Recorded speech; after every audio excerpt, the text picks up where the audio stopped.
Welcome to Restructuring's video series. Jack Callow here, joined by Luke Venner. How are you today, Luke? I'm very good. How are you? Very well myself, thank you. Good stuff. Good. What are we talking about today, Luke?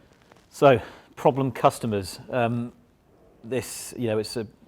talk about it in a bit more detail, but the won't pay versus the can't pay, and it's about understanding what the issue is if you're having problems getting money out of your customers. And okay, you can sort of expedite pressure, but the sooner you've got visibility of what the outcome's going to look like, I think the better the better for everyone. What are we looking for then in terms of how do we identify a problem customer? It's a good question. I mean, I guess there are lots of different signs. It might be that a customer's dragging its heels and delaying payment. It might be that you're kind of getting close to that credit limit. It might be that they're making, I guess, just sort of sporadic random orders, or making maybe sporadic sort of payments that don't quite fit with invoices. It might be that you're hearing things in the market that they've got sort of problems, or I don't know. It might be that there's just a lack of engagement. So there's lots of different sort of warning signs with customers. Okay, so I've got a customer. Know the customer very well. We've traded for a significant period of time.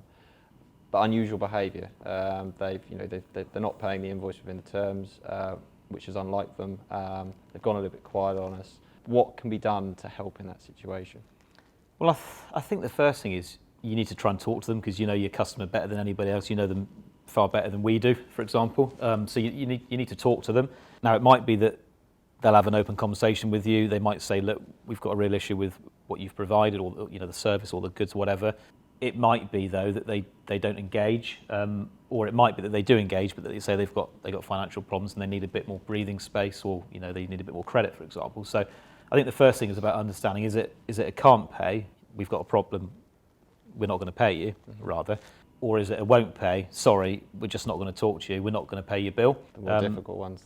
Absolutely, absolutely. And now you might be able to establish that quite easily, or you might need to involve somebody like us to talk to your customer. And again, it's about helping them to resolve their problems, and in turn protecting your interest as the creditor, and the business that we'll do business with in the future. If it's a can't pay, that, like I said, that's how we can help. We can assess the credit worthiness of your customer, and this is about helping to protect your position.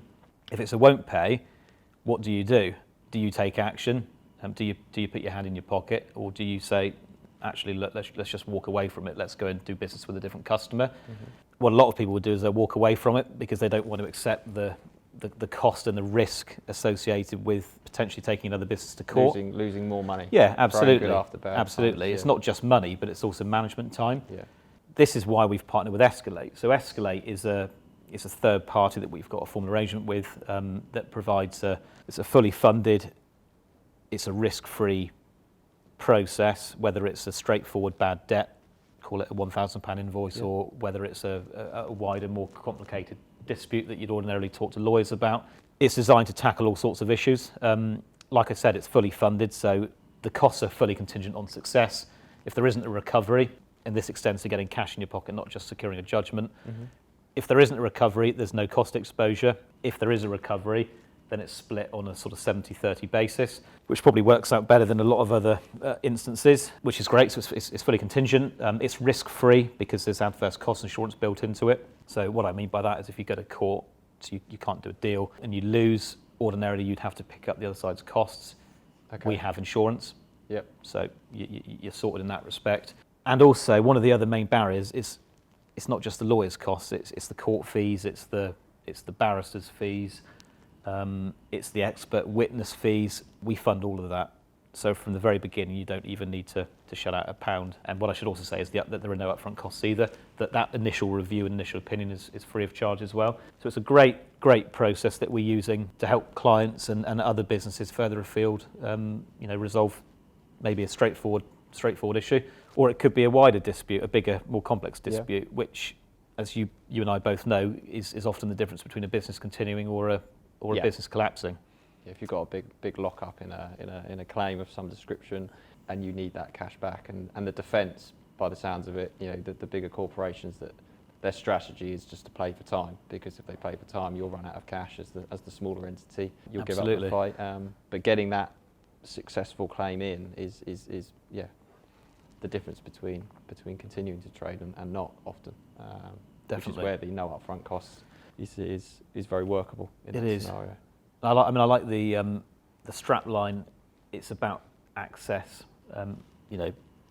justice basically. Yeah. We know within our client base that so many businesses write debts off that are actually, they're a good. There's nothing wrong with them. I've provided a fully, a good service. You're just not paying me, and it's about ensuring that businesses can recover that value. Because if you don't, then you're going to have problems of your own. So, yeah, hopefully that was helpful. Oh, absolutely. So we've got won't pays, we've got can't pays. Use the relationship with the customer to identify which it is. And if it's a won't pay, we can help. And if it's a can't pay, we can help. So in either situation, Bishop Fleming can help. Thank you very much for your input today, Luke. You're welcome. Very much appreciated. Thank you very much. And thank you very much for watching.